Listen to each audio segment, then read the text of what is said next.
Blessings and welcome to today's Law Enforcement Daily Devotional. Today we're in 1 Kings chapter 22 verses 1 through 40 and 2 Chronicles chapter 18.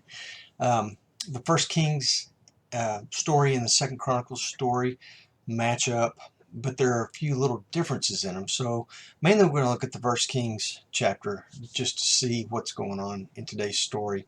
It's really interesting because we read all the way up till yesterday, learning about King Ahab and Jezebel, and we ended with that act of humility that God really seemed to appreciate and to honor that. So it was interesting starting out in chapter 22 today, because through the chapter all the way down to the death of the king, they don't use his name.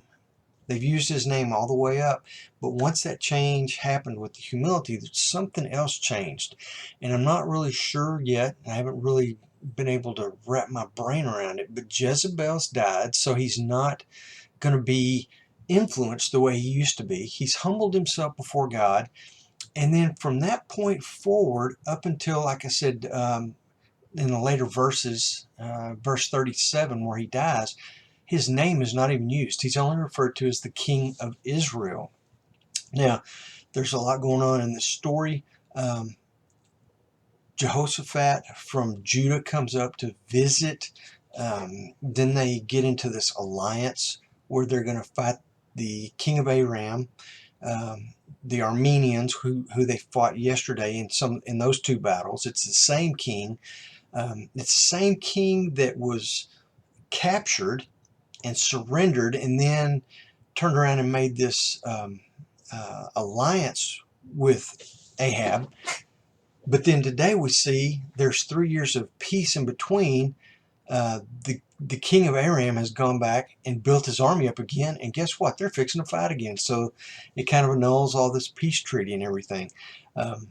So the great takeaway I got from all this, there's a battle, it explains what goes on, but in 2 Chronicles, the other version of this story, and it's also in 1 Kings, but in 2 Chronicles 18:31, it says this: "But Jehoshaphat cried out, and the Lord helped him, and God diverted them from him."